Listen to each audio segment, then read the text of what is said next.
Sekarang startup di Indonesia itu lagi ada di poin yang very good starting point, dimana kalau kita lihat sekarang perkembangannya, mungkin beberapa tahun lalu jumlah startup nggak sebanyak sekarang, obviously.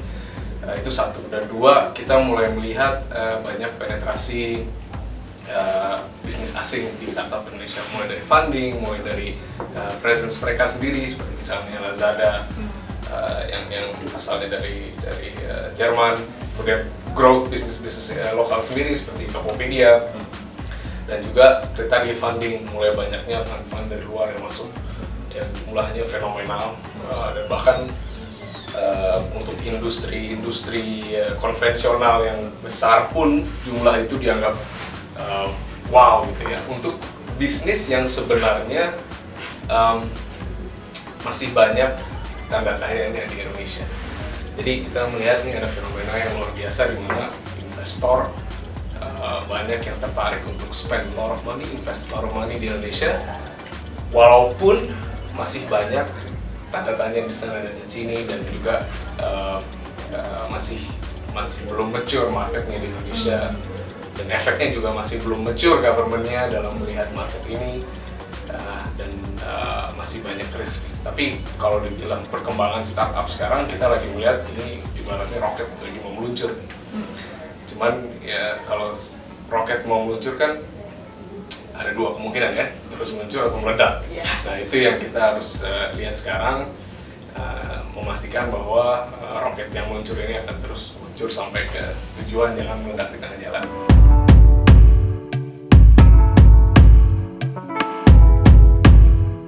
Ya, pastinya ada kepercayaan, dan juga mereka itu kan kebanyakan melihat angka ya, on paper negara kita potensinya luar biasa.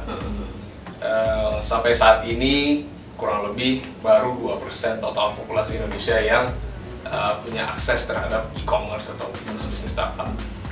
2% dari 250 juta. Bayangkan kalau misalnya naik sampai 10% aja, marketnya seberapa besar. Jadi memang ada level of, mungkin bukan trust ya, tapi confidence terhadap market Indonesia, bahwa market Indonesia adalah market yang punya potensi besar. Tapi di lain pihak juga ada mungkin keraguan-raguan atau ya ketidakyakinan bahwa apakah Indonesia ini sebagai negara sanggup untuk memfasilitasi tipe bisnis yang non-konvensional seperti ini, yang cepat, yang bisa jadi nggak ada presence-nya, nggak ada fisiknya. Kalau misalnya kita lihat bisnis-bisnis zaman dulu, pertambangan ya kelihatan tambangnya gitu, nggak kelihatan. Kalau ini nggak kelihatan gimana gitu. Dan juga peran regulator yang agak-agak masih questionable gitu. Apakah regulator mampu mengimbangi dengan peraturan-peraturan yang mendukung, atau malah jatuhnya malah mengeluarkan peraturan-peraturan yang membatasi dan malah bikin complicated. Dan juga ada mungkin karena ini hal yang baru dan baru meledak, obviously jadi kompetitor lokal yang konvensional merasa sangat terganggu, dan masih ada semacam social gap lah bagi mereka untuk bisa menerima bisnis-bisnis anak muda ini yang baru kemarin sore taking over their business gitu. Dan kita udah lihat beberapa insiden, saya nggak mau nyebutin, tapi kita semua tahu lah insiden apa yang menunjukkan konflik atau tidak kesepahaman itu.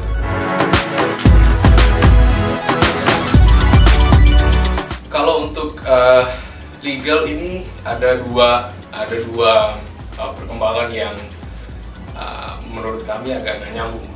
Satu, kita lihat RI1, Jokowi and his friends, mereka sangat mendukung bisnis seperti ini. Dibuktikan dengan dibuatnya Badan Ekonomi Kreatif yang tujuannya adalah untuk memfasilitasi dan jadi penjembatan antara berbagai macam regulator di Indonesia yang mungkin terkait, untuk membantu mereka membuat peraturan-peraturan, regulasi-regulasi yang impact-nya positif. Tapi di lain pihak kita juga lihat bahwa Indonesia itu memang terkenal sebagai salah satu negara yang paling susah untuk doing business gitu.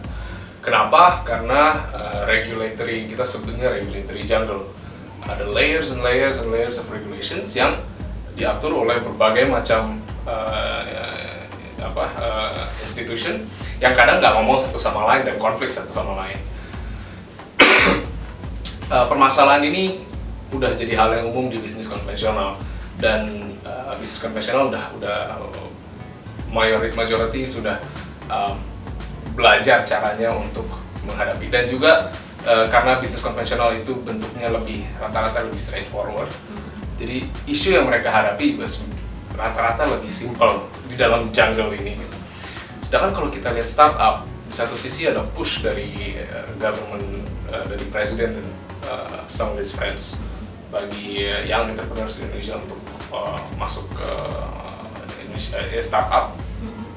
Cuman di sisi lain ada regulator-regulator lain yang punya peraturan-peraturan sendiri yang dengan mungkin ego mereka sendiri tetap mempertahankan bahwa kalian ada di this side of the business, kalian harus ngikutin saya. Dan juga yang lain juga bilang kalian ada di this side of the business, kalian harus ngikutin saya.